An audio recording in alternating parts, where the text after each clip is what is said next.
My name is Alice Parker, and I never thought I'd be the kind of mother who would dial 911 to report her own child. But there I was, standing in my bathroom at 3 in the morning, staring at an empty pill bottle that should have been half full, my hands trembling as I held my phone. The prescription label mocked me in the dim light, showing a refill date that was still 2 weeks away, and I knew with a sinking certainty that my son Danny had taken the last of my heart medication to sell on the street. Before we jump back in, tell us where you're tuning in from, and if this story touches you, make sure you're subscribed, because tomorrow, I've saved something extra special for you. The sharp pain that shot through my chest wasn't just from the medication withdrawal. It was the realization that the boy I'd raised, the one I'd sacrificed everything for, had literally stolen the pills that kept me alive so he could buy his next fix. I pressed my palm against my sternum, feeling my heart skip and flutter in ways that terrified me, and I knew I was facing a choice no mother should ever have to make. I'd been living with congestive heart failure for 3 years, ever since the stress of my divorce finally caught up with me. The doctors had been clear about the medication schedule, how missing even a few doses could send me into a dangerous spiral. But Danny knew all of this. He'd driven me to enough cardiology appointments, sat through enough lectures about my condition, that he understood exactly what those little white pills meant to my survival. The worst part wasn't even the physical danger I was in. It was remembering how proud I'd been just 6 months earlier when Danny had supposedly gotten clean. He'd come to me with tears in his eyes, apologizing for all the pain he'd caused, promising he was done with the drugs forever. I'd believed him because I desperately wanted to. I'd let him move back into my small apartment, thinking I was giving him a second chance to rebuild his life. What I didn't realize was that I was actually giving him unlimited access to the one thing in my medicine cabinet that had real street value. My heart medication, digoxin, apparently sold for decent money to people who mixed it with other substances. I only learned this later, when the pharmacist explained why so many cardiac patients had been reporting thefts recently. Standing there in my bathroom, I could hear Danny moving around in the living room, probably coming down from whatever high my pills had helped finance. Part of me wanted to march out there and confront him, to demand he tell me what he'd done with medication that literally kept me breathing. But I'd tried confrontation before, and it always ended the same way. Danny would lie, make excuses, turn everything around to make me feel guilty for not trusting him. This time was different, because I could feel my heart struggling. The irregular beats were getting more frequent, and I was starting to experience the dizziness that meant my blood pressure was dropping. Without those pills, I had maybe 48 hours before I'd need emergency intervention. Danny had essentially put a timer on my life, and he'd done it for drug money. I walked slowly back to my bedroom, each step measured and careful because I didn't want to stress my system any more than necessary. I sat on the edge of my bed and opened the drawer where I kept my medical information, pulling out the folder with all my prescription details and doctor contact numbers. The emergency card my cardiologist had given me was right on top, with instructions about what to do if I ever ran out of medication unexpectedly. The protocol was clear: call the emergency line immediately, get to a hospital, and prepare for possible admission until my system stabilized. But I also knew what that meant financially. Even with insurance, an emergency room visit would cost me at least $2,000. Money I absolutely didn't have. I'd already blown through most of my retirement savings covering Danny's previous rehab attempts and legal fees. I picked up my phone and scrolled through my contacts, looking for someone I could call for help. My sister Linda lived 3 states away and hadn't spoken to me in over a year because of my enabling Danny. My few remaining friends had gradually distanced themselves as Danny's addiction got worse, and my life became consumed by crisis management. There was literally no one left who would drop everything to help me navigate this emergency. That's when I heard the front door open and close quietly. Danny was leaving, probably heading out to buy drugs with whatever money he'd gotten from my medication. The irony was devastating. He was using the pills that kept me alive to purchase substances that were slowly killing him, and somehow I was the one left dealing with the medical emergency he'd created. I walked to the living room window and watched him disappear down the street, his hands shoved deep in his jacket pockets, shoulders hunched against the morning cold. He looked so much like his father in that moment, the same defeated posture I'd seen toward the end of our marriage, when addiction had taken over everything. I'd thought raising Danny alone would protect him from that path, but here we were anyway. The apartment felt impossibly quiet after he left. I made myself a cup of tea with shaking hands, trying to think through my options logically. I could call the doctor's emergency line and explain the situation, but that would mean admitting my son had stolen my medication. I could try to get an emergency prescription filled, but that would require a police report for controlled substances. Every path forward seemed designed to expose Danny's crime and potentially land him in jail. But as I sat there sipping my tea, feeling my heart continue its irregular rhythm, I realized I was still protecting him, even as my own life hung in the balance. I was weighing his freedom against my survival, and that wasn't a choice any parent should have to make. More importantly, it wasn't a choice that was actually helping either of us. I'd spent 5 years watching Danny's addiction destroy everything it touched. I'd bailed him out of jail, paid for rehab programs, covered his debts, and made excuses to family members who'd stopped inviting us to gatherings. I'd lost friendships, depleted my savings, and compromised my own health trying to save someone who didn't want to be saved. And now he'd crossed a line that put my life in immediate danger. The realization hit me like a physical blow. Danny wasn't just addicted to drugs anymore. He was addicted to the chaos and crisis that his addiction created, and I was his primary enabler. Every time I rescued him from consequences, I was actually preventing him from hitting the bottom that might finally motivate him to get serious about recovery. By protecting him from his choices, I was making it possible for him to keep making worse ones. I walked back to my bedroom and pulled out the business card Detective Martinez had given me the last time Danny was arrested. She told me that family members often had to make difficult decisions about enabling versus helping, and that sometimes the most loving thing a parent could do was step back and let natural consequences take their course. At the time, I'd thought she was being cruel. Now I understood she was being realistic. My hands were steadier as I picked up my phone this time. I knew what I needed to do, even though every maternal instinct I had was screaming against it. I dialed 911 and waited for the operator to answer, my heart pounding for reasons that had nothing to do with my medical condition. When the dispatcher came on the line, I took a deep breath and said something I never thought I'd hear myself say: "I need to report a theft. My son has stolen my prescription heart medication, and I need medical assistance because I'm going into withdrawal." The words felt surreal coming out of my mouth, but they were also the most honest thing I'd said about my situation in years. The operator was professional and kind, asking for my address and confirming that I needed both police and medical response. She stayed on the line with me while I gathered my insurance cards and medical information, talking me through breathing exercises to help manage the anxiety that was making my heart symptoms worse. For the first time in months, I felt like someone was actually taking care of me instead of the other way around.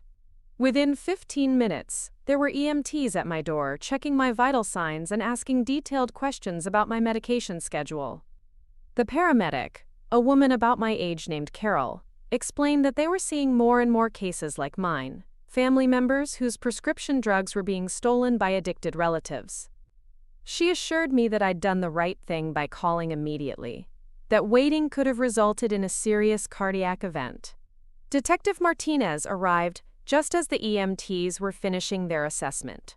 She greeted me warmly, remembering our previous interactions, and sat down to take my statement about the theft. I told her everything: how Danny had moved back in 6 months ago, how I'd gradually noticed pills going missing, how I'd confronted him before but never followed through with consequences. She listened without judgment, taking careful notes and asking clarifying questions. The hardest part was admitting how long I'd suspected the theft was happening. Detective Martinez explained that by not reporting it earlier, I'd actually enabled Danny to continue stealing from other potential victims. She showed me a file of similar cases in our neighborhood, all involving young addicts who targeted elderly family members' prescription medications. Danny wasn't just stealing from me. He was part of a larger pattern that was affecting multiple families. The EMTs determined that I needed to go to the hospital for monitoring and emergency medication management. Preparing and narrating this story took us a lot of time. So if you are enjoying it, subscribe to our channel. It means a lot to us. Now, back to the story. I'd spent so much energy trying to save him that I'd nearly let him kill me in the process.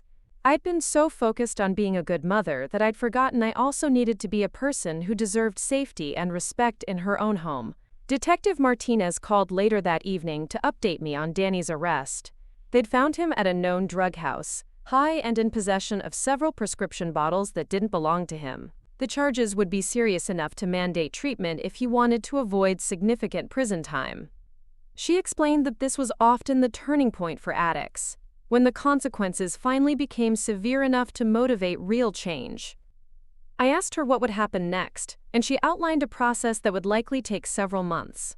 Danny would be held pending a hearing, during which time he could choose between accepting a treatment program with strict supervision or facing trial for multiple felony charges. Either way, he wouldn't be coming home anytime soon, which meant I'd have time to figure out what boundaries I needed to establish if and when he was ready to rebuild our relationship. That night, for the first time in months, I slept deeply and without fear. I didn't have to worry about Danny bringing dangerous people to my apartment, or stealing from me while I slept, or overdosing in my bathroom while I was powerless to help him. The monitors tracked my heart rhythm through the night, showing steady improvement as the emergency medication took effect, and my stress levels decreased. The next morning brought a flood of emotions I hadn't expected. Relief, yes, but also grief for the son I'd lost to addiction and guilt for the mother I'd been in trying to save him. Dr. Patel helped me understand that these feelings were normal, that most families dealing with addiction went through cycles of hope and disappointment that could last for years. The important thing was learning to distinguish between helping and enabling, between love and codependency. He discharged me with a new medication schedule and strict instructions about keeping my prescriptions secure. He also gave me contact information for a therapist who specialized in families affected by addiction, someone who could help me navigate the difficult process of rebuilding my life while my son was in treatment. For the first time in years, I had a plan that centered on my own well-being instead of Danny's crisis management. Walking back into my apartment felt strange and peaceful. Without Danny's chaotic energy filling the space, I could actually hear the quiet sounds of normal life. Birds outside my window, neighbors going about their daily routines, the hum of my refrigerator. I'd forgotten what it felt like to exist without constant vigilance, without always listening for signs of trouble or preparing for the next emergency. I spent the afternoon going through Danny's room, collecting his belongings and looking for any other items that might have been stolen or that could pose a safety risk. Hidden in his closet, I found several empty prescription bottles with other people's names on them, confirmation that the theft from me had been part of a larger pattern. I bagged everything carefully and called Detective Martinez to arrange for pickup of what would likely become evidence in his case. That evening, I attended my first Al-Anon meeting, a support group for families and friends of people with substance abuse problems. Sitting in that circle, listening to other parents and spouses share stories that sounded heartbreakingly familiar, I realized how isolated I'd become in trying to handle Danny's addiction alone. These people understood the guilt, the fear, the constant second-guessing that came with loving someone who was slowly destroying themselves and everyone around them. The group leader, a woman named Margaret, whose son had been in recovery for 3 years, explained the concept of detachment with love. She said it was possible to continue caring about someone while refusing to enable their destructive behavior, to set boundaries that protected your own well-being without abandoning the person you loved. It was exactly what I needed to hear, even though it challenged everything I'd believed about being a good mother. Over the following weeks, as Danny worked his way through the legal system and into a court-mandated treatment program, I began the slow process of rebuilding my own life. I attended therapy sessions to work through the trauma of living with active addiction. I joined a support group at my church for people dealing with family crises. Most importantly, I started making decisions based on what was healthy for me rather than what might prevent Danny from experiencing consequences. The first time Danny called me from the treatment facility 6 weeks after his arrest, I almost hung up the phone. His voice was clearer than it had been in months, but I could still hear the manipulation in his tone as he tried to convince me that this whole situation was somehow an overreaction. He wanted me to talk to his lawyer about getting the charges reduced, to send him money for commissary items, to visit him every weekend so he wouldn't feel abandoned. Instead, I told him that I loved him but that I wouldn't be doing any of those things. I explained that his actions had nearly killed me, that stealing my heart medication was attempted murder as far as I was concerned, and that I would only consider rebuilding our relationship after he completed treatment and demonstrated sustained sobriety. It was the hardest conversation I'd ever had with my child, but it was also the most honest. Danny was angry, as I'd expected. He accused me of being heartless, of abandoning him when he needed me most, of caring more about myself than about his recovery. But for the first time, I didn't rush to reassure him or apologize for setting boundaries. I listened to his anger and acknowledged his pain without taking responsibility for fixing it. When he hung up on me, I didn't call back. Margaret from the support group had warned me that this phase would be difficult, that addicts often escalate their manipulation when their previous tactics stop working. She reminded me that Danny's anger was actually a sign that the boundaries were working, that for the first time he was experiencing real consequences without a safety net. It didn't make it easier to bear, but it helped me stay focused on the long-term goal of genuine recovery rather than temporary peace. As autumn turned to winter, I began to rediscover parts of myself that had been buried under years of crisis management. I started taking art classes at the community center, something I'd always wanted to do but never had time for when my life revolved around Danny's emergencies. I rekindled friendships that had been strained by my constant preoccupation with his problems. I even began dating again, cautiously exploring the possibility of a relationship that wasn't defined by someone else's addiction. My health stabilized completely once the stress of living with active addiction was removed from my daily life. My cardiologist was amazed at the improvement in my test results, noting that my heart function had actually improved beyond what medication alone should have achieved. He attributed it directly to the reduction in chronic stress, confirming what I'd suspected. Danny's addiction hadn't just been threatening my emotional well-being, it had been literally killing me. The hardest part of this whole process was accepting that I couldn't save Danny. I'd spent so many years believing that if I just loved him enough, sacrificed enough, enabled enough, he would eventually choose recovery. But love alone isn't enough to overcome addiction, and my enabling had actually been preventing him from hitting the bottom that might motivate real change. Sometimes the most loving thing you can do is step back and let someone face the full consequences of their choices. Danny completed the 90-day treatment program and was released to a sober living facility with strict conditions: regular drug testing, mandatory meeting attendance, supervised employment, and no unsupervised contact with family members for the first 6 months. I supported these conditions completely, even though it meant we could only communicate through supervised phone calls and therapy sessions. The first family session was brutal. Sitting across from Danny in the therapist's office, seeing him clean and clear-eyed but still angry about the consequences he was facing, I had to resist every instinct to apologize and try to make things easier for him. Instead, I spoke honestly about how his addiction had affected me, how the constant chaos and fear had damaged my health and isolated me from other relationships. Danny listened, but I could see him formulating arguments and excuses even as I spoke. The therapist, Dr. Rodriguez, didn't let him deflect or minimize what I was sharing. She kept bringing him back to the simple question: regardless of why he'd started using drugs, how did he plan to take responsibility for the harm his actions had caused? It was a question he clearly wasn't ready to answer honestly. That's when I realized that my son might not recover, and I had to be okay with that possibility. All the love and support and consequences in the world couldn't force someone to choose sobriety if they weren't truly ready to do the work. My job wasn't to make sure Danny got clean. My job was to make sure I stayed healthy enough to be available if and when he decided he wanted a real relationship again. 6 months after his arrest, Danny was doing well in the sober living program and had secured steady employment at a construction company that specialized in hiring people in recovery. His supervised calls became less angry and more genuine, focusing on his daily life and recovery work, rather than trying to manipulate me into making his situation easier. It felt like the beginning of a real relationship for the first time in years, but I'd learned not to get too hopeful too quickly. Addiction is a chronic disease, and relapse is often part of the recovery process. I continued attending my support groups and therapy sessions, focusing on maintaining the boundaries that had saved both our lives.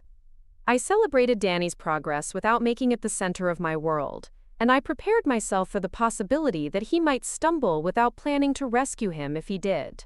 The day Danny called to ask if he could visit me for Thanksgiving, nearly 8 months after his arrest, I felt a complex mix of joy and caution. He sounded different on the phone, humbler, more aware of the damage his addiction had caused, more focused on making amends than on getting what he wanted. His sponsor would accompany him for the visit, and we'd have dinner at my apartment under supervised conditions. Preparing for that visit, I thought about how much had changed since the morning I'd stood in my bathroom holding an empty pill bottle, facing the choice between enabling and surviving. I'd chosen survival, and it had saved both of us. Danny was learning to live without the safety net of my constant rescue efforts, and I was learning to live without the constant crisis that had defined our relationship for so many years. The visit went well, better than I dared to hope. Danny was genuinely apologetic, taking full responsibility for his actions without trying to minimize or excuse them. He thanked me for calling the police, acknowledging that it was the first time anyone had held him truly accountable for his choices. Most importantly, he seemed to understand that rebuilding our relationship would be a long process that required sustained effort and proven trustworthiness on his part. As I write this, Danny has been in recovery for over a year. He's living independently now, working full-time, and rebuilding relationships with the family members he'd alienated during his addiction. We talk regularly and see each other for holidays and special occasions, but our relationship is different now, healthier, more honest, based on mutual respect rather than codependency. I still attend support group meetings and continue therapy because I've learned that recovery isn't just for the addict. I had to recover too, from the trauma of living with addiction, from the guilt of enabling, from the belief that I could control someone else's choices if I just tried hard enough. I had to learn to love Danny without trying to save him, to support his recovery without making it my responsibility. The most important thing I learned through this whole experience is that sometimes the most loving thing you can do is let someone face the consequences of their actions. By calling the police that night, by refusing to enable Danny's addiction any longer, I gave him the opportunity to hit bottom and choose recovery. It was the hardest decision I'd ever made as a mother, but it was also the decision that saved both our lives. If someone you love is struggling with addiction, please know that enabling isn't helping. Love isn't enough to overcome addiction, and your well-being matters too. Sometimes the kindest thing you can do is step back and let natural consequences take their course. It might feel like abandonment, but it's actually the beginning of recovery, for both of you. Today, my heart is healthy, my home is peaceful, and my relationship with my son is built on honesty and mutual respect. It took calling the police on my own child to get here, but I would make the same choice again without hesitation. Sometimes survival requires us to do things that feel impossible, but on the other side of that impossibility is a life worth living.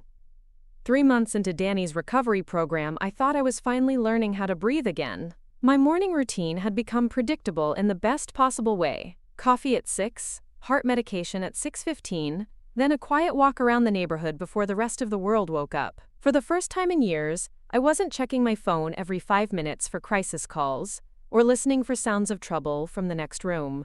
But addiction, I was learning, doesn't follow neat timelines or respect the progress you think you're making. It was a Tuesday when everything started unraveling again, though I didn't recognize the signs at first. Danny had called the night before from his sober living house, and something in his voice had sounded off. Not high exactly, but restless in a way that reminded me of the weeks before his last relapse. I'd mentioned it to Dr. Rodriguez during our weekly phone check-in, and she'd assured me that mood fluctuations were normal during early recovery.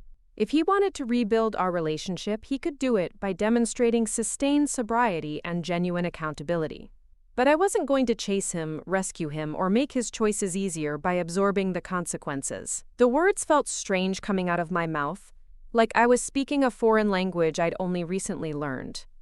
But they also felt true in a way that surprised me. I wasn't abandoning Danny. I was refusing to participate in his self-destruction. There's a difference, though it had taken me decades to understand it. Dr. Rodriguez called me back that afternoon to check on how I was handling the news. I expected her to be disappointed in Danny's choice, but instead she seemed almost proud of how I was responding to it. She pointed out that my reaction was evidence of real growth, that I was applying the tools we'd been working on in therapy instead of reverting to old patterns of codependency and crisis management. She also warned me that things might get worse before they got better. Danny would likely try to contact me once he ran out of money or places to stay, and he would probably use every manipulation tactic he'd learned over the years to try to get me to rescue him. She reminded me that his desperation didn't constitute an emergency on my part, and that maintaining boundaries during his crisis might be the most loving thing I could do for both of us. That evening, I did something I hadn't done in years. I had dinner with a friend. Sandra and I had been close before Danny's addiction consumed my life, but I'd gradually isolated myself as his problems became more serious and embarrassing. She'd reached out several times over the past few months, and I'd finally felt stable enough to accept one of her invitations for a quiet dinner at her apartment. Sitting at Sandra's kitchen table, eating homemade pasta and talking about normal things like her garden and my art classes, I realized how much of my identity had been wrapped up in being Danny's mother and primary rescuer. For years, I'd introduced myself in terms of his struggles, defined my days by his crises, measured my worth by my ability to solve his problems. But here I was, having a conversation that had nothing to do with addiction or recovery or family drama, and I felt more like myself than I had in decades. Sandra asked about Danny, of course, and I found myself giving an honest but brief update without drowning in the details or asking for advice. I told her he'd left treatment and that I was maintaining boundaries while hoping he'd find his way back to recovery. It was the kind of response that acknowledged the situation without making it the center of everything, and Sandra's reaction was exactly what I needed. Supportive, but not dramatic. Concerned, but not alarmed. Later that night, as I was getting ready for bed, my phone rang. Danny's name appeared on the screen, and for a moment, my heart rate spiked with that old familiar anxiety. But instead of answering immediately, I let it ring while I considered whether I was emotionally prepared for whatever he was going to say. When the ringing stopped and no voicemail notification appeared, I felt something like relief. He called again 20 minutes later, and this time he left a message. His voice was slurred and angry, a combination that told me everything I needed to know about his current state. He blamed me for his decision to leave treatment, claiming that my coldness and abandonment had made it impossible for him to focus on recovery. He demanded that I call him back, that I help him find another program, that I prove I still cared about him by fixing this situation. I listened to the message twice, then deleted it without calling back. The old Alice would have spent the next 3 hours crafting the perfect response, trying to find words that would somehow motivate Danny to make better choices. But I was learning that there were no magic words, no perfect combination of support and consequences that could force someone else to choose recovery. That choice had to come from within, and my frantic efforts to control the outcome had only delayed Danny's moment of truth. Over the next week, the calls continued sporadically. Sometimes Danny was angry, sometimes manipulative, sometimes heartbreakingly vulnerable. He tried every approach he'd ever used to get me to rescue him. Guilt about his childhood, promises of immediate sobriety, threats of suicide, claims that this time would be different, if I would just give him one more chance. Each call was a test of my resolve, and each time I didn't respond, I felt a little stronger and a little sadder. Margaret reminded me during our next support group meeting that grief was a normal part of this process. I was grieving the loss of the illusion that I could save my son, grieving the fantasy of the close relationship we might have had if addiction hadn't intervened, grieving the mother I'd thought I was supposed to be. But I was also discovering the person I could become when I wasn't constantly managing someone else's crisis. Dr. Rodriguez helped me understand that Danny's increased manipulation attempts were actually a positive sign in a backwards way. He was escalating his tactics because his old methods weren't working anymore, which meant the boundaries I'd established were functioning exactly as they should. It didn't make the phone calls easier to ignore, but it helped me see them as evidence of progress rather than signs of failure. 2 weeks after Danny left treatment, I got a call from Detective Martinez.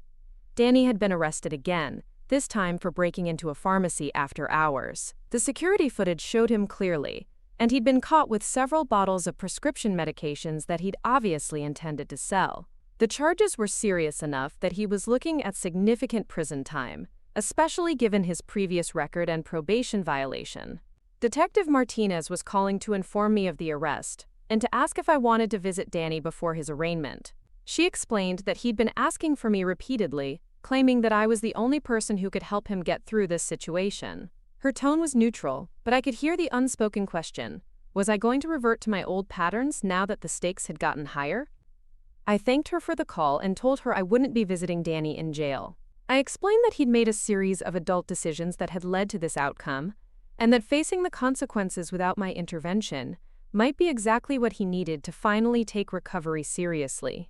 Detective Martinez sounded surprised but supportive, noting that family members who maintained boundaries during arrests often saw better long-term outcomes for their addicted relatives. That night, I lay in bed thinking about Danny sitting in a jail cell, probably angry and scared and desperate for someone to blame for his situation. Part of me wanted to drive to the jail immediately, to put money in his commissary account and hire him a lawyer and start making phone calls to see what strings I could pull. But a bigger part of me knew that rescuing him now would only delay the reckoning he needed to have with his own choices. I explained that I'd actually had to learn to give up on trying to control Danny's choices, and that the best thing I'd done for him was stop enabling his addiction and start taking care of my own well-being. It was an important distinction, because real love sometimes requires stepping back rather than stepping in. Our family dynamics had evolved in ways I'd never imagined possible during the worst years of Danny's addiction. We now gathered for holidays without the underlying tension of wondering whether he'd show up high, whether he'd steal something, or whether the evening would end in some kind of crisis. Instead, we had normal family celebrations where people enjoyed each other's company, shared good food, and created positive memories together. Danny had even started contributing to these gatherings in meaningful ways, bringing thoughtfully chosen gifts, helping with cooking and cleanup, and engaging in conversations that weren't centered on his own problems or needs. Last Christmas, he'd surprised me by presenting a photo album he'd created, documenting his recovery journey with pictures and journal entries that showed his gradual transformation from active addiction to sustained sobriety. Looking through that album together had been one of the most healing experiences of our relationship. For the first time, we were able to acknowledge the full scope of what we'd both been through, without minimizing the damage or rushing to forgiveness before genuine accountability had been established. Danny's willingness to document his own journey, including the difficult parts, showed a level of self-awareness and humility that would have been impossible during his addiction years. The photo album had also included pictures of me from recent years, images that showed my own transformation from the anxious, exhausted woman I'd been during his addiction to the confident, peaceful person I'd become. Danny had written captions acknowledging the toll his addiction had taken on my health and happiness, expressing gratitude for my decision to prioritize my own well-being even when it meant refusing to enable his destructive choices. One of the most meaningful aspects of our healed relationship was Danny's understanding that my life was full and complete independent of his recovery. He genuinely celebrated my marriage to Robert, my artistic pursuits, my volunteer work, and my friendships, without trying to compete for attention or make everything about himself. He'd learned to be happy for my happiness rather than seeing it as somehow taking away from his own needs. This shift had been crucial for my own continued healing. During his addiction years, I'd felt guilty about any pleasure or success I experienced, as if enjoying life while my son was suffering was somehow a betrayal of maternal love. Now I understood that modeling a full, healthy life was actually one of the best things I could do for Danny's recovery, showing him that people could find meaning and joy without relying on substances or crisis-creating behaviors. My relationship with Robert had been particularly important in helping me maintain perspective about what healthy relationships looked like. Robert's consistent kindness, reliability, and emotional stability had provided a baseline for comparison that helped me recognize just how abnormal my relationship with Danny had become during his addiction years. Being with someone who didn't create constant drama or require crisis management had taught me that love could be peaceful, supportive, and reciprocal. Robert had also been incredibly supportive during the difficult process of maintaining boundaries with Danny, while still caring about his well-being. He'd never tried to convince me to soften my approach or rescue Danny from consequences, but he'd also been there to provide emotional support when those choices felt overwhelming. His presence in my life had made it easier to stay strong during the times when Danny tried to manipulate me back into enabling behaviors. The trip to Europe that Robert and I were planning represented something that would have been unthinkable during Danny's addiction years. Not just because of the financial cost, though I'd certainly spent enormous amounts of money on his legal fees, rehab programs, and various crises over the years. More significantly, I couldn't have emotionally handled being out of the country for 2 weeks when Danny was in active addiction, constantly worried that he might overdose or get arrested while I was unreachable. Now I could plan this trip with genuine excitement and anticipation, knowing that Danny was stable, self-sufficient, and surrounded by his own support network. As they prepared to transport me, Detective Martinez explained that they would issue a warrant for Danny's arrest on charges of prescription drug theft and endangering a vulnerable adult. She said that given his previous record, he was looking at serious jail time unless he agreed to enter a court-mandated treatment program. I almost asked her to wait, to give me time to talk to Danny first, to see if we could work something out privately. But then I remembered the feeling of standing in my bathroom at 3 in the morning, realizing that my own son had put my life at risk for drug money, and I kept my mouth shut. This wasn't about punishment. It was about finally setting boundaries that might actually save both of us. The ride to the hospital gave me time to think about how I'd gotten to this point. I'd always been the kind of mother who solved problems, who swooped in to fix whatever mess Danny had created. When he got suspended from high school for drinking, I'd talked to the principal and arranged for him to make up the work. When he crashed his car while high, I'd paid for the repairs and told the insurance company it was an accident. When he stole money from his part-time job, I'd reimbursed his employer and made excuses about his difficult adjustment to our divorce. Each time, I'd told myself I was protecting him, giving him another chance to get his life together. But what I was really doing was teaching him that there were no real consequences for his actions, that no matter how badly he messed up, Mom would be there to clean up the mess. I'd created a dynamic where Danny could live in complete irresponsibility because I would always absorb the cost of his choices. The emergency room staff was efficient and compassionate, immediately starting an IV to stabilize my heart rhythm and beginning emergency medication protocols. Dr. Patel, the cardiologist on call, explained that I'd been closer to a serious cardiac event than I'd realized. Missing 3 days of my medication had put significant strain on my system, and waiting any longer could have resulted in heart failure or worse. As I lay on the hospital bed, connected to monitors that beeped reassuringly with each heartbeat, I felt something I hadn't experienced in years: relief. Not just physical relief from getting the medical care I needed, but emotional relief from finally telling the truth about what was happening in my home. I'd been carrying the shame and fear of Danny's addiction alone for so long that I'd forgotten what it felt like to have other people help shoulder the burden. Dr. Patel returned with my test results and a treatment plan that would require me to stay overnight for observation. He also wanted to discuss my living situation, given that the person who'd stolen my medication had ongoing access to my home and medicine cabinet. It was a conversation I'd been dreading, but I knew it was necessary. I explained to Dr. Patel that Danny was my only child, that his father had died 2 years ago from an overdose, and that I'd been trying to help him get clean ever since. The doctor listened carefully, then gently suggested that my current approach wasn't working for either of us.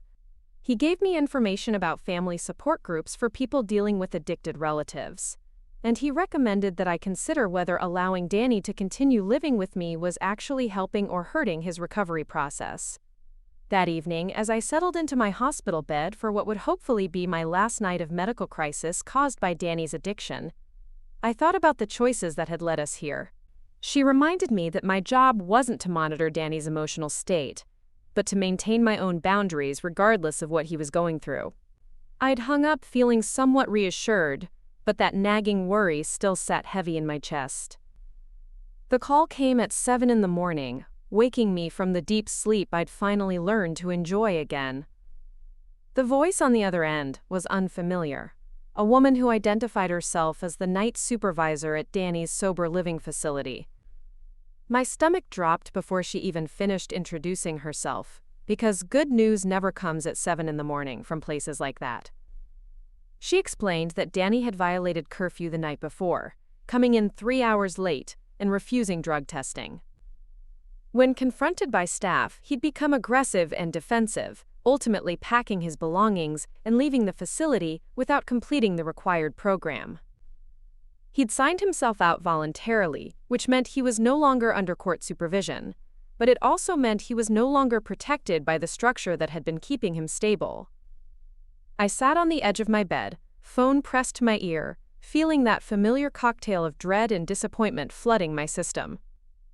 The supervisor was kind but matter-of-fact, explaining that this wasn't uncommon in early recovery, that many residents left and returned multiple times before achieving sustained sobriety. She gave me the number for the facility's family counselor and suggested I contact Danny's probation officer to report the violation. After I hung up, I stared at my reflection in the bedroom mirror, watching a woman I barely recognized anymore. 6 months ago, this call would have sent me into immediate crisis mode. I would have started making frantic phone calls, driving around the city looking for Danny, calling in sick to work so I could focus entirely on managing his emergency. But the woman looking back at me from the mirror stayed seated, stayed calm, and started making a very different kind of plan.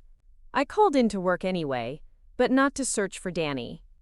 I called to tell my supervisor that I might need to take some personal time to handle a family situation, and that I wanted to make sure my current projects were covered in case things escalated. It was a conversation I'd never had before, one that prioritized my own professional stability instead of dropping everything to chase after my son's latest crisis. Next, I called Margaret from my Al-Anon group. She answered on the second ring, and I could hear the understanding in her voice even before I finished explaining what had happened. She reminded me of something I'd heard dozens of times in meetings but was only now beginning to truly understand. I hadn't caused Danny's addiction, I couldn't control it, and I couldn't cure it. His choice to leave treatment was his choice, and the consequences would be his to face. Margaret asked me a question that stopped me cold. What are you going to do differently this time? It was such a simple question, but it cut right to the heart of my old patterns. In the past, Danny's relapse would have become my emergency, his problem would have become my obsession, his consequences would have become my responsibility to fix. But I was a different person now, one who had learned that enabling wasn't the same as loving. I told Margaret the first wasn't going to do anything differently, because I wasn't going to do anything at all. Danny was an adult who had made an adult decision to leave treatment. If he wanted help getting back into recovery, he could call the facility himself. I thought about the pharmacy he'd broken into, probably a small family business like the one where I'd worked for 15 years before retiring. I imagined the owner arriving in the morning to find their security breached, their inventory stolen, their sense of safety violated. Danny hadn't just committed a crime. He'd traumatized innocent people who were just trying to make an honest living. That realization made it easier to resist the urge to minimize or excuse his actions. The arraignment was scheduled for the following Monday, and Danny's court-appointed attorney called me on Friday to discuss character references and family support options.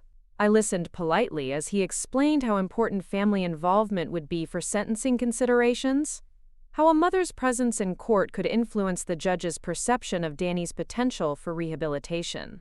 I told the attorney that I loved my son but that I wouldn't be providing character references or appearing in court to advocate for leniency. I explained that Danny had been given multiple opportunities for treatment and had chosen to reject them, that he'd escalated from stealing from family to burglarizing businesses, and that perhaps facing the full consequences of his actions would provide the motivation for change that my constant intervention had prevented. The attorney seemed shocked by my response, clearly expecting me to be desperate to help Danny avoid prison. He tried several different approaches to convince me to reconsider, emphasizing Danny's youth and potential, the overcrowding in state prisons, the possibility that harsh consequences might make his addiction worse, rather than better. But I'd heard all these arguments before, had used them myself to justify years of enabling, and I knew they were just sophisticated ways of avoiding accountability. That weekend, I attended a different kind of meeting.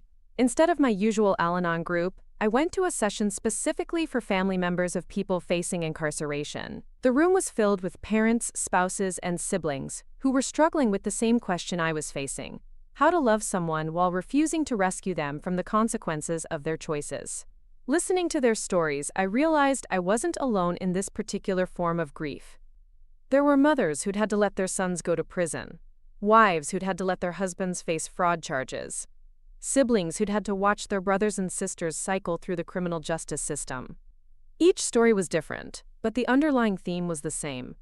Sometimes love requires you to step back and let someone hit bottom, even when that bottom is terrifyingly low. One woman, whose son had been in prison for 2 years on drug-related charges, shared something that stayed with me for days afterward. She said that the first year had been agony, filled with guilt and second-guessing, and constant worry about whether she'd made the right choice. But the second year had brought unexpected peace, as her son finally began taking responsibility for his actions and working on genuine recovery from within the prison system. She explained that prison had provided her son with the first stable environment he'd experienced in years. Regular meals, consistent sleep schedule, mandatory sobriety, structured activities, and limited access to the people and places that had enabled his addiction. For the first time since his addiction began, he was forced to confront his problems without the option of running away or finding someone to rescue him. Monday morning came with a gray drizzle that matched my mood as I prepared for my day, knowing that Danny would be appearing in court without me. I made my usual breakfast, took my medication, and got ready for work like it was any other Monday. But underneath the normal routine, I carried the weight of knowing that my son's future was being decided in a courtroom across town, and I'd chosen not to be there. Dr. Rodriguez had prepared me for this day during our previous session, helping me understand that my absence from court was a form of communication to Danny. It was a clear message that his consequences were his own to face, that he couldn't count on me to swoop in and soften the impact of his choices. She reminded me that real recovery often began when addicts finally understood that no one else was going to save them from themselves. The call came from Detective Martinez that afternoon. Danny had been sentenced to 18 months in state prison, with the possibility of early release if he completed addiction treatment programs while incarcerated. He'd apparently been shocked when I didn't appear in court, asking the bailiff repeatedly if his mother was in the hallway or if she'd left a message. The attorney had explained that I'd chosen not to attend, and Danny had become visibly upset, requiring additional security during the proceedings. Detective Martinez asked if I wanted her to pass along any message to Danny before he was transferred to the correctional facility. I thought about it for a long moment, considering what I might say to my son as he began what would likely be the most difficult period of his life. Finally, I asked her to tell him that I loved him, and that I hoped he would use this time to get the help he needed, but that I wouldn't be visiting or sending money until he demonstrated genuine commitment to recovery. That evening, I called Margaret to process the day's events.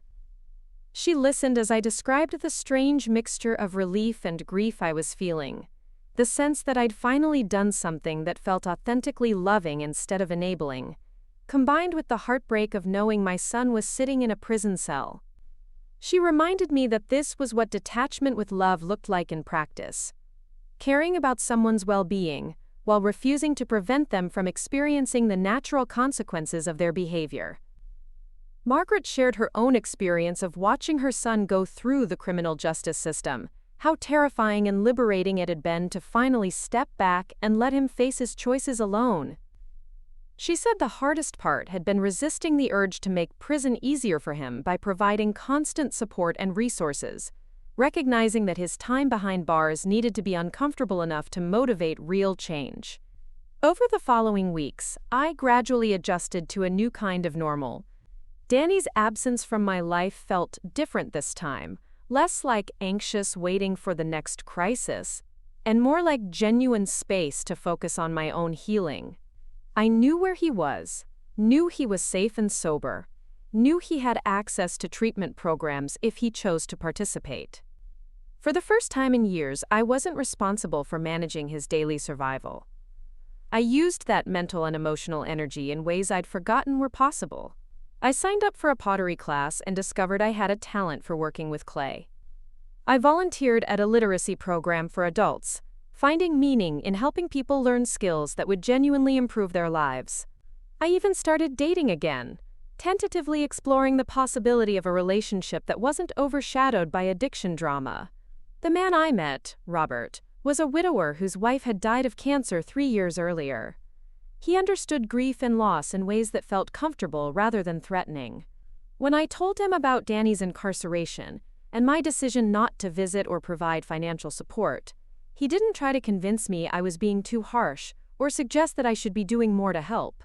Instead, he simply acknowledged how difficult those choices must have been and expressed admiration for my commitment to what seemed like the healthiest path forward. Dating felt strange after so many years of having no emotional bandwidth for anything beyond crisis management. But it also felt like reclaiming a part of myself that had been buried under the weight of Danny's addiction. I was remembering what it felt like to have conversations about books and travel plans and future dreams, rather than constantly processing the latest emergency or strategizing about how to handle the next relapse. 3 months into Danny's sentence, I received my first letter from him. My hands shook as I opened the envelope, unsure what to expect after our last angry phone calls and his shock at my absence from his court hearing. The handwriting was Danny's, but the tone was different from anything I'd received from him in years. He started by apologizing for the things he'd said during those final phone calls, acknowledging that his anger had been misplaced and that I'd been right to maintain boundaries when he left treatment. He described the first few weeks in prison as a wake-up call, forced to confront the reality of his situation without the option of manipulation or escape. He said he'd enrolled in the prison's addiction treatment program and was working with a counselor for the first time without external pressure or the threat of consequences forcing his participation. Most importantly, he didn't ask for anything. No requests for money, no pleas for visits, no attempts to get me to intervene with prison officials or attorneys. He simply shared what he was learning about himself and his addiction, expressed genuine remorse for the harm he'd caused, and acknowledged that rebuilding our relationship would require sustained effort and proven trustworthiness on his part. I read the letter 3 times before setting it aside, feeling cautiously hopeful but determined not to get carried away by one positive communication. Dr. Rodriguez had warned me that addicts often became temporarily insightful and apologetic when facing serious consequences, but that real change required sustained effort over time. Danny's letter was encouraging, but it was also just words on paper from someone who'd made countless promises before. I decided to respond, but carefully. I wrote back expressing gratitude for his apology and encouragement about his participation in treatment, while also being clear about my expectations going forward. I explained that I would only consider visiting once he'd completed the prison treatment program and could demonstrate several months of consistent progress. I told him I was proud of him for taking responsibility, but that words would need to be backed up by actions before I could trust that this time was different. His next letter, which arrived 2 weeks later, showed that he'd actually heard what I'd said. Instead of arguing with my boundaries or trying to negotiate different terms, he simply accepted them and focused on describing his daily routine and the insights he was gaining through counseling. He wrote about reading books on addiction and trauma, participating in group therapy sessions, and beginning to understand how his behavior had affected not just himself, but everyone who cared about him. The letters continued monthly, each one showing gradual progress in Danny's understanding of addiction and recovery. He wrote about confronting the childhood trauma that had contributed to his substance abuse, learning coping strategies that didn't involve drugs or alcohol, and developing a sense of purpose through mentoring younger inmates who were struggling with similar issues.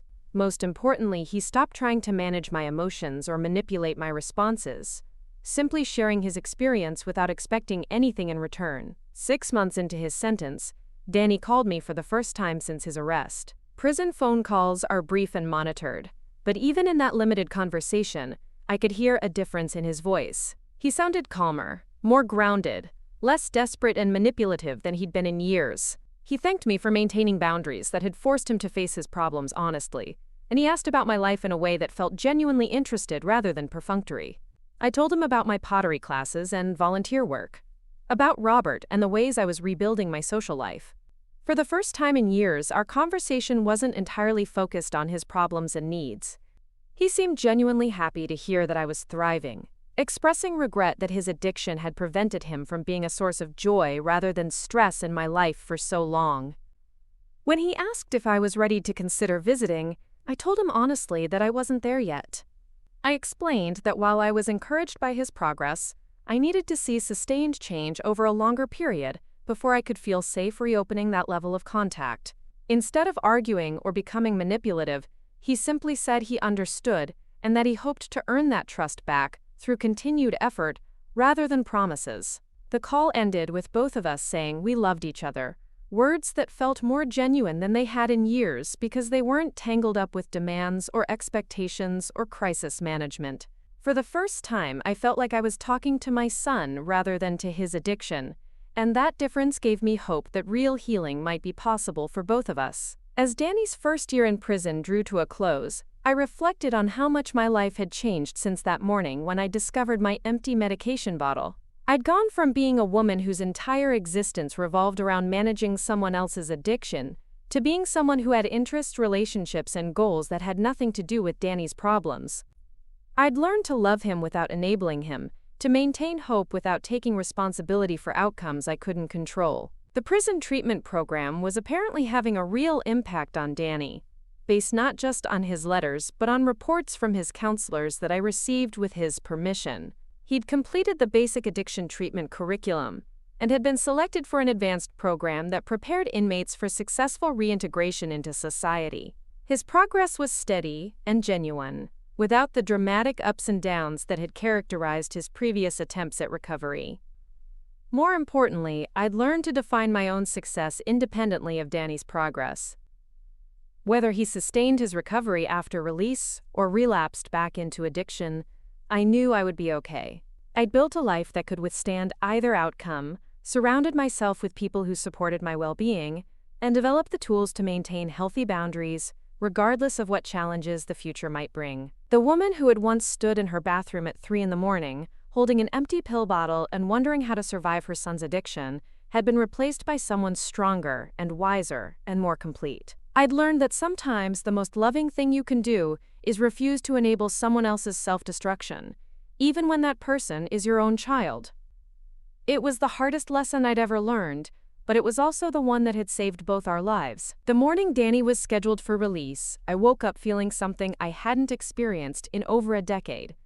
Nervous excitement about seeing my son, not the anxious dread that had characterized our interactions for years, but genuine anticipation mixed with healthy caution. He'd served 14 months of his 18-month sentence, earning early release through consistent participation in treatment programs and exemplary behavior. More importantly, he'd done something he'd never managed before. He'd stayed sober for more than a year without relying on external pressure or my constant intervention. The halfway house where Danny would be living was a modest facility across town that specialized in helping former inmates transition back into society. I'd visited the place 2 weeks earlier, not to advocate for Danny's placement but to understand the environment where he'd be continuing his recovery. The director, Ms. Chen, had been impressed by Danny's institutional record and his realistic approach to planning for reintegration. She'd emphasized that success at their facility required residents to take full responsibility for their own recovery while building genuine independence. I'd been corresponding with Danny regularly for the past 6 months, watching his letters evolve from desperate attempts to manage my emotions to thoughtful reflections on his growth and recovery. His last letter had included something that surprised me, a detailed plan for making amends that went far beyond apologizing to me.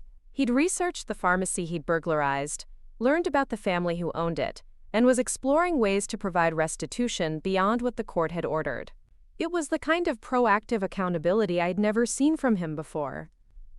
Dr. Rodriguez had spent our recent sessions preparing me for Danny's release, helping me understand that my cautious optimism was healthy, but that maintaining boundaries would be more important than ever.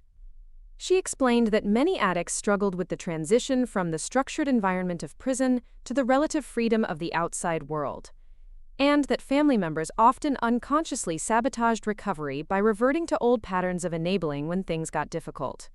The halfway house had strict rules about family contact during the first month of residency. Danny could make supervised phone calls twice a week and could have 1 visit per week, but only after completing his initial adjustment period. I'd agreed to these restrictions enthusiastically, recognizing that they protected both of us from the temptation to rush back into an unhealthy dynamic. When Danny called me 3 days after his release, his voice carried a quality I hadn't heard since he was a teenager, genuine excitement about life that wasn't manufactured or manipulative. He described his job search efforts, his adjustment to the halfway house routine, and his continued participation in Narcotics Anonymous meetings. Most importantly, he spoke about his goals for the future in concrete, realistic terms, rather than the grandiose promises that had characterized his previous attempts at recovery. He asked about my life with what seemed like sincere interest, listening attentively as I described my pottery classes, my volunteer work with the literacy program, and my growing relationship with Robert. For the first time in years, our conversation felt balanced, like two adults sharing their experiences, rather than a crisis management session or manipulation attempt. When I mentioned that Robert and I were planning a weekend trip to visit his daughter in another state, Danny's response was telling. Instead of making the conversation about himself or expressing resentment about my attention being focused elsewhere, he simply said he was happy I was building a life that brought me joy. It was such a small thing, but it represented a fundamental shift in how he related to my well-being. The first month of Danny's halfway house residency passed without incident, which was itself remarkable given his history of struggling with any kind of structured environment. Ms. Chen called me weekly to provide updates, not because I'd requested them, but because Danny had specifically asked her to keep me informed about his progress. He'd apparently told her that rebuilding trust with me was one of his primary recovery goals, and he wanted to demonstrate consistency through actions rather than promises. By the end of his second month, Danny had secured steady employment at a local construction company that had a program for hiring people in recovery. The job required early morning starts and physical labor, both of which seemed to agree with him. His supervisor had commented to Ms. Chen that Danny was one of the most reliable and hardworking employees they'd hired, showing up early and staying late without being asked. When Danny called to tell me about a promotion he'd received at work, I could hear the pride in his voice, but it was different from the entitled attitude he'd displayed during previous periods of temporary stability. This pride seemed earned, grounded in genuine accomplishment rather than expectations that others should celebrate him for doing basic things like showing up sober. I told him I was proud of him too, and for the first time in years, those words felt honest, rather than desperate or manipulative. I was genuinely impressed by his sustained effort and the maturity he was demonstrating in handling responsibility without constant supervision or encouragement. More importantly, I was proud of myself for maintaining boundaries that had created space for this kind of authentic growth. 3 months after his release, Danny asked if I would be willing to meet him for coffee at a neutral location. Ms. Chen had approved the visit as part of his reintegration plan, and he'd been working with his counselor to prepare for what would be our first face-to-face meeting in over a year. I agreed, but I also set clear parameters about the visit. 1 hour, in a public place, with no expectations beyond the opportunity to see each other. The morning of our meeting, I found myself taking extra care with my appearance, not out of vanity, but out of a desire to show Danny that I was thriving. I wanted him to see that the woman who had once lived in constant crisis mode had been replaced by someone confident and complete. I chose a coffee shop downtown that held no memories of previous family drama, a neutral space where we could meet as the people we were becoming rather than who we'd been. Danny arrived exactly on time, which immediately impressed me since punctuality had never been one of his strengths. He looked healthier than I'd seen him in years. Clear-eyed, clean-shaven, wearing clothes that fit properly and appeared to have been purchased rather than borrowed or stolen. But more than his physical appearance, there was something different about his demeanor. He seemed calmer, more grounded, less desperate to control the impression he was making. We hugged briefly, and I was struck by how normal it felt. Not the desperate clinging of someone who was afraid I might disappear, not the performative affection of someone trying to manipulate my emotions, just a simple embrace between two people who cared about each other. He looked me in the eye when he thanked me for agreeing to meet him, and I could see something there that had been missing for years. Genuine respect. Our conversation lasted exactly the hour I'd specified, but it felt natural rather than rushed. Danny told me about his daily routine at the halfway house, his growing friendships with other residents who were serious about recovery, and his plans for eventually finding his own apartment once he'd proven his stability. He asked thoughtful questions about my life and listened to my answers without trying to redirect the conversation back to himself. Most significantly, he brought up the subject of amends without prompting from me.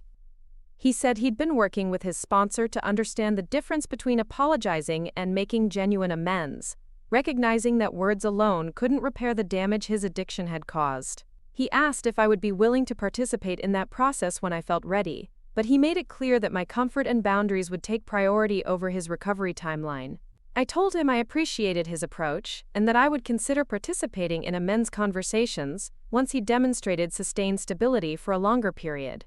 Instead of arguing or trying to negotiate a shorter timeline, he simply nodded and said he understood that trust would need to be rebuilt gradually, through consistent actions rather than promises. When our hour was up, we said goodbye without making specific plans for our next meeting.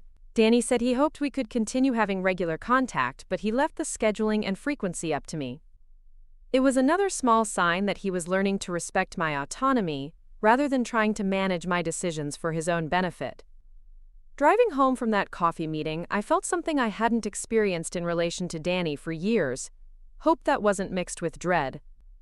For the first time, I could envision a future relationship with my son that would be based on mutual respect and genuine caring, rather than crisis management and enabling. It wasn't the relationship I'd once dreamed of, but it was something potentially real and healthy. Over the following months, Danny and I gradually increased our contact, always at my pace and always within boundaries that protected my well-being. He continued working steadily, saving money for his own apartment, and participating actively in his recovery program. More importantly, he began demonstrating the kind of long-term thinking that had been impossible during his addiction years. When Danny moved into his own apartment after 6 months at the halfway house, he invited me to see the place, but didn't pressure me when I said I wasn't ready for that level of involvement in his life yet. He sent photos instead, showing me a modest but clean one-bedroom space that he'd furnished gradually with items he'd purchased himself. The pride in his voice when he described saving for his first real bed was heartwarming without being manipulative. Miss Chen called me after Danny's departure from the halfway house to express her genuine optimism about his prospects for sustained recovery. She said that in her 15 years of working with people transitioning from incarceration, she'd rarely seen someone demonstrate such consistent growth and realistic goal setting. She also noted that Danny's relationship with me seemed healthier than most family dynamics she observed, acknowledging that my boundary setting had likely contributed to his success. The first time Danny experienced a genuine crisis in recovery, I was prepared for it to test both of us. He called me on a Tuesday evening to tell me he'd been laid off from his construction job due to a company downsizing. In the past, this kind of setback would have sent him into immediate panic, followed by demands that I solve the problem or provide financial support to get him through the difficulty. Instead, Danny told me about the layoff in a matter-of-fact way, explaining the steps he was taking to find new employment and the resources available to him through his recovery network. He mentioned that his savings would cover his expenses for about 6 weeks, giving him a reasonable timeline to secure new work. He wasn't calling to ask for money or solutions. He was simply sharing what was happening in his life like any adult child might do with a parent. I expressed concern about the situation and confidence in his ability to handle it, but I didn't offer financial assistance or start brainstorming solutions for him. The conversation lasted about 20 minutes, and when we hung up, I realized something remarkable had happened. We'd discussed a real problem without it becoming my emergency to solve. Danny found new employment within 3 weeks, accepting a position with a landscaping company that paid slightly less than his construction job, but offered better benefits and year-round work. He seemed genuinely excited about the opportunity to learn new skills, and he approached the job change as a chance for growth rather than a setback to resent. When Danny had been out of prison for almost a year, he asked if I would be willing to participate in a formal amends process with a mediator present.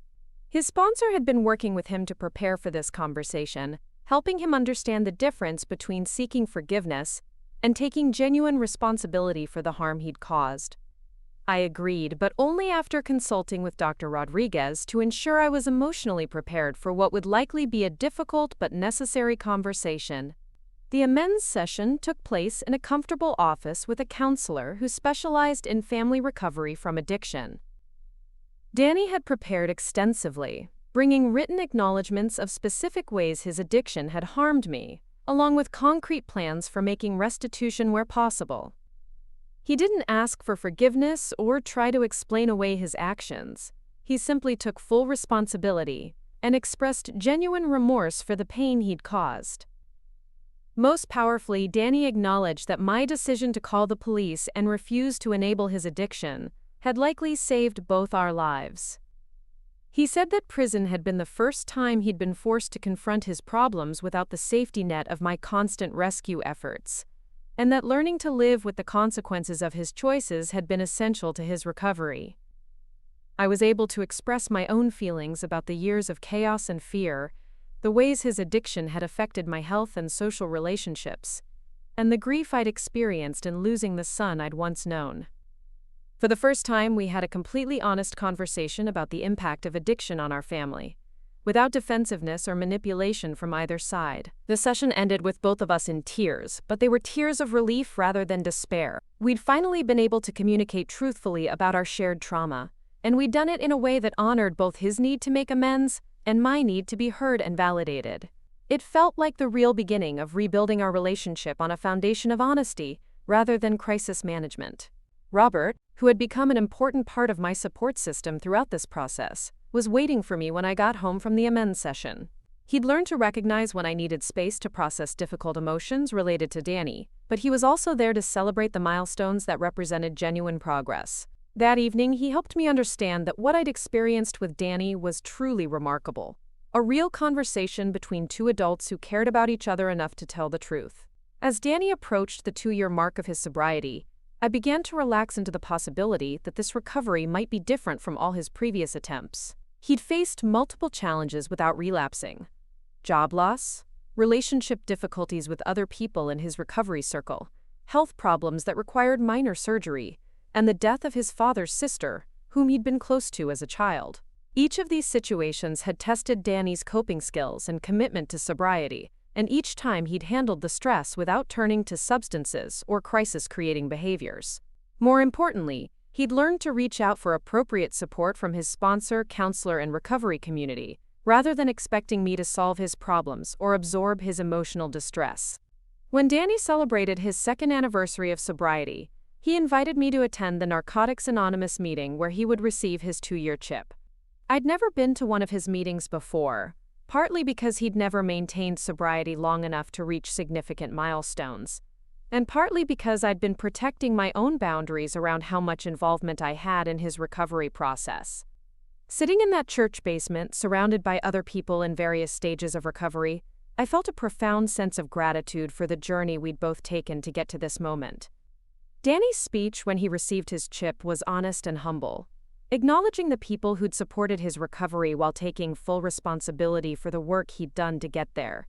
He mentioned me briefly, thanking me for loving him enough to stop enabling him, and I felt proud of both of us. After the meeting, several people approached me to express appreciation for the role I'd played in Danny's recovery. A woman whose adult daughter was still in active addiction asked how I'd found the strength to maintain boundaries when everything in me wanted to rescue my child. I told her honestly that it had been the hardest thing I'd ever done, but that enabling hadn't been helping either of us, and that sometimes love requires you to step back and let someone face their own consequences. That conversation reminded me how far I'd come in my own recovery from codependency. 3 years earlier, I would have defined my worth by my ability to solve Danny's problems and manage his emotional state. Now I understood that my value as a mother and as a person was completely independent of his choices and progress.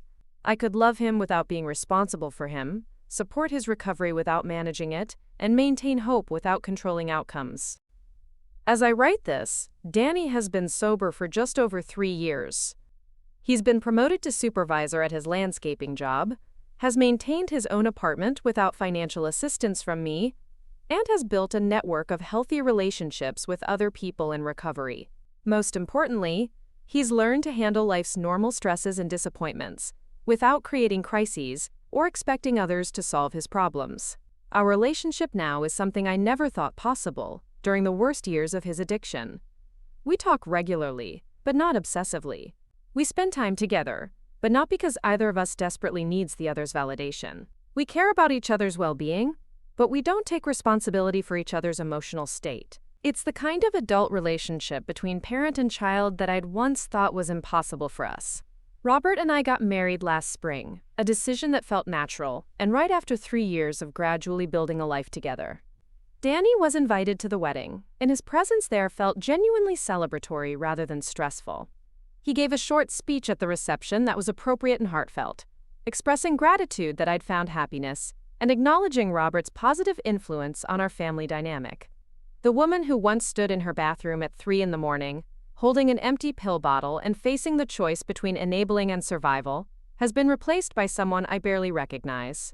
I'm confident, independent, surrounded by healthy relationships, and completely clear about my own worth and boundaries. I saved my own life by refusing to continue participating in my son's destruction, and that decision ultimately saved his life too. If I could go back and talk to the Alice who was terrified to call the police on her own son, I would tell her that love sometimes requires us to do things that feel impossible in the moment. I would tell her that enabling isn't the same as caring, that boundaries aren't the same as abandonment, and that sometimes the most loving thing you can do is step back and let someone face the full consequences of their choices. I would tell her that recovery is possible, but that it has to come from within the person struggling with addiction, that all the love and support and second chances in the world can't force someone to choose sobriety if they're not ready to do the work, and that her own life, health, and happiness matter just as much as her son's, even when addiction tries to convince her otherwise. Most importantly, I would tell her that the relationship waiting on the other side of that impossible choice is worth every moment of fear and grief and uncertainty she'll have to endure to get there. That watching your child take genuine responsibility for their life and build real recovery is more beautiful than any fantasy of closeness based on crisis management and enabling. Today, Danny and I have something we've never had before, a relationship based on mutual respect, honest communication, and genuine care for each other's well-being. It took calling the police on my own son to get here, but I would make that choice again without hesitation. Sometimes, survival requires us to do things that feel like betrayal in the moment, but that actually represent the deepest form of love. The heart medication I take every morning reminds me that I chose to live, and that choice made everything else possible. I'm alive, Danny is truly sober, and we're both finally free from the chaos and fear that addiction brought into our lives. It's not the story I thought I was writing when I became a mother, but it's a story of redemption and growth, and the kind of love that's strong enough to withstand the truth. 5 years have passed since that terrifying night when I discovered my empty pill bottle, and sometimes I have to remind myself that the woman living my life now is the same person who once measured her days by the crises her son created. This morning, as I sat in my sun-filled kitchen drinking coffee that Robert had made before leaving for his morning walk, I found myself thinking about all the ordinary moments that had once seemed impossible. The phone rang, and Danny's name appeared on the screen. 5 years ago, seeing his number would have sent my heart racing with anxiety about what emergency I'd need to handle. Today, I answered with genuine pleasure, looking forward to our weekly check-in call that had become as routine and comfortable as any normal family relationship. Danny was calling to tell me about a promotion he'd received at the landscaping company, where he'd been working for over 3 years. He'd been offered the position of regional manager, overseeing multiple job sites and training new employees. The pride in his voice was earned and mature, completely different from the entitled attitude he'd displayed during his addiction years, when he expected praise for basic things like showing up somewhere on time. More significantly, Danny had been asked to speak at a local high school about addiction and recovery. The school counselor had specifically requested him because of his ability to connect with teenagers who were struggling with substance abuse issues. He'd already been mentoring several young men through his Narcotics Anonymous group, and apparently his genuine approach to sharing his story was making a real difference in their lives. As he described the presentation he was planning, I was struck by how he talked about his addiction years. There was no self-pity or blame-shifting, no attempts to minimize the harm he'd caused or paint himself as a victim of circumstances. He spoke about his past mistakes with the kind of honest accountability that had taken years to develop, acknowledging the pain he'd caused while focusing on the lessons he'd learned and the growth he'd achieved.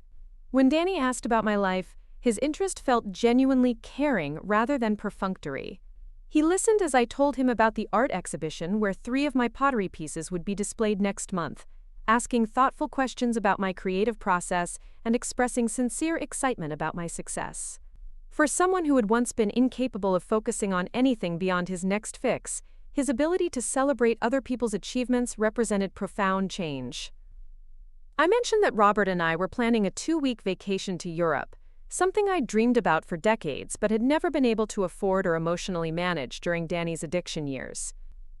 Instead of expressing resentment about my financial stability or trying to guilt me about spending money on myself, Danny was genuinely enthusiastic about our travel plans. He even offered to water my plants and collect my mail while we were gone, a small gesture that represented the kind of mutual support that healthy families provide for each other. After we hung up, I sat quietly for a few minutes, marveling at how normal that conversation had been. No crisis to manage. No manipulation to resist. No underlying tension about what disaster might be brewing beneath the surface. Just two adults who cared about each other, sharing the ordinary details of their lives, and offering mutual support and encouragement. Robert returned from his walk and found me sitting at the kitchen table with what he called my grateful face, the expression I wore when I was processing how dramatically my life had changed. He poured himself coffee and sat down across from me, waiting patiently for me to share whatever I was thinking about. Over our 4 years together, he'd learned to recognize these moments when I needed to articulate my amazement at the peace and stability that had replaced the chaos I'd once considered normal. I told him about my conversation with Danny, about the promotion and the speaking engagement, and the simple pleasure of having a son who could celebrate my successes without making them about himself. Robert smiled and reminded me that Danny's growth was certainly remarkable, but that my own transformation had been equally dramatic. He pointed out that the woman who could now enjoy a normal phone call with her son had once been so consumed by crisis management that she couldn't imagine what life might look like without constant emergency intervention. Robert was right, of course. My recovery from codependency had been just as significant as Danny's recovery from addiction, requiring just as much daily commitment and ongoing vigilance. Learning to love someone without trying to control their choices, to support their well-being without taking responsibility for their outcomes, to maintain hope without managing their consequences, had been among the most difficult lessons of my life. Dr. Rodriguez, whom I still saw monthly for maintenance therapy, had helped me understand that codependency was its own form of addiction. I'd been addicted to the drama and crisis that Danny's substance abuse created. Addicted to the feeling of being needed and indispensable, addicted to the illusion that I could somehow love him into sobriety if I just tried hard enough. Breaking those patterns had required the same kind of daily commitment and community support that Danny needed for his substance abuse recovery. The Al-Anon meetings I still attended weekly had taught me that my story wasn't unique. Rooms full of parents, spouses, siblings, and children shared similar experiences of losing themselves in someone else's addiction, of sacrificing their own well-being in pursuit of an impossible rescue mission. Listening to their stories and sharing my own had helped me understand that enabling wasn't love, and that boundaries weren't abandonment. Margaret, who had become one of my closest friends through our shared experience in the program, often reminded me that recovery was an ongoing process rather than a destination. Even after 5 years of healthy boundaries and genuine relationship with Danny, I still had to consciously choose not to slip back into old patterns of crisis management and emotional caretaking. Just last month, Danny had called me upset about a conflict with his supervisor at work. In the past, I would have immediately started strategizing solutions, offering to call his boss, or suggesting ways he could avoid the difficult conversation he needed to have. Instead, I listened supportively while he processed his feelings, expressed confidence in his ability to handle the situation, and asked how he planned to address the problem. It was a small interaction, but it represented years of learning to be supportive without being controlling. The conflict at work had resolved itself within a few days, exactly as it should have when an adult handles their own professional challenges. Danny had approached his supervisor directly, addressed the miscommunication that had caused the problem, and emerged from the situation with an even stronger working relationship. More importantly, he'd handled the stress without turning to substances, without creating unnecessary drama, and without expecting anyone else to solve his problems for him. These kinds of ordinary challenges had become important markers of Danny's sustained recovery. During his addiction years, any frustration or disappointment would have triggered either drug use or crisis-creating behaviors designed to get other people to focus on rescuing him. Now he dealt with normal life stresses in normal ways, talking to his sponsor, attending extra meetings when needed, using the coping strategies he'd learned in treatment, and occasionally asking for emotional support without expecting others to fix his problems. The speaking engagement at the high school had gone exceptionally well, according to the feedback Danny received from both students and faculty. Several teenagers had approached him afterward to ask for advice about their own substance abuse issues or concerns about friends and family members who were struggling with addiction. Danny had handled these conversations with appropriate boundaries, providing information about resources and encouraging them to seek professional help, rather than trying to become their personal counselor. One young man had specifically thanked Danny for being honest about the impact his addiction had on his family, particularly his mother. He said that hearing Danny acknowledge the harm he'd caused and take genuine responsibility for his choices had helped him understand how his own drug use was affecting his parents. That feedback had meant more to Danny than any praise about his professional accomplishments, because it represented the kind of meaningful impact he could have by using his experience to help others. Danny's relationship with his father's family had also healed significantly over the past few years. His paternal aunt, who had cut off contact during his addiction years, had gradually re-established communication after seeing evidence of his sustained recovery. She'd recently invited him to his cousin's wedding, marking his full reintegration into the extended family that had once written him off as hopeless. The wedding had been an emotional experience for all of us, representing not just Danny's acceptance back into the family, but also the recognition that people could change profoundly when they were truly committed to recovery. His aunt had privately thanked me for maintaining boundaries that had ultimately motivated Danny to get serious about sobriety, acknowledging that my approach had seemed harsh at the time but had clearly been necessary for genuine healing. Robert and I had attended the wedding together, and it had been remarkable to watch Danny interact with family members in ways that were completely free from the manipulation and drama that had once characterized all his relationships. He was genuinely interested in other people's lives, appropriately modest about his own accomplishments, and gracious about accepting compliments on his recovery, without using them as opportunities to seek additional attention or validation. The young cousin getting married had pulled me aside at the reception to thank me for not giving up on Danny, but I gently corrected her understanding of what had happened. If he experienced any difficulties while we were gone, he had the tools and resources to handle them, without needing me to rush back and manage his crisis. That level of trust and independence would have seemed impossible just a few years ago. The art exhibition where my pottery would be displayed represented another aspect of the life I'd been able to build once I stopped pouring all my energy into Danny's problems. Taking those pottery classes had started as simple self-care, a way to do something creative and peaceful during the early stages of my recovery from codependency. But it had evolved into a genuine passion and talent that brought me deep satisfaction completely independent of anyone else's approval or progress. Creating art had become a form of meditation for me, a way to stay grounded in the present moment, rather than worrying about future catastrophes or rehashing past traumas. The tactile experience of working with clay helped me stay connected to my own body and emotions in ways that years of crisis management had taught me to ignore. Each piece I created was a small act of faith in my own worth and creativity.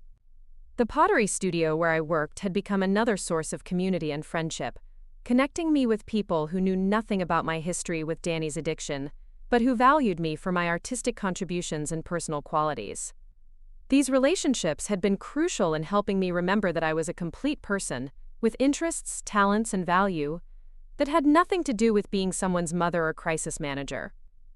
As I sat in my peaceful kitchen that morning, reflecting on the conversation with Danny and the life I'd built for myself, I felt a profound sense of gratitude for the journey that had brought me to this place. It hadn't been easy, and there had been moments when I'd wondered whether I'd made the right choice in refusing to enable his addiction any longer. But the evidence of our mutual healing was undeniable. The woman who had once stood in her bathroom at 3 a.m, holding an empty pill bottle and wondering how to survive her son's addiction, had learned that survival sometimes requires choices that feel impossible in the moment. Calling the police on Danny, refusing to visit him in jail, maintaining boundaries during his early recovery, had all felt like acts of betrayal at the time. But they had actually been acts of love, profound enough to save both our lives. Looking ahead, I felt hopeful about the future in ways that addiction had made impossible for so many years. Danny's recovery seemed genuine and sustainable, based on real changes in his character and coping strategies rather than external pressure or temporary fear of consequences. My own healing had created space for continued growth, new relationships, and experiences that brought joy rather than crisis. Most importantly, I'd learned that love didn't require sacrificing my own well-being for someone else's benefit.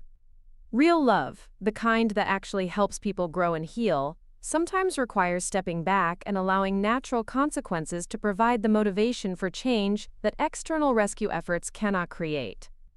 It was the hardest lesson I'd ever learned, but it was also the one that had made everything else possible. Up next, you've got 2 more standout stories right on your screen. If this one hit the mark, you won't want to pass these up. Just click and check them out.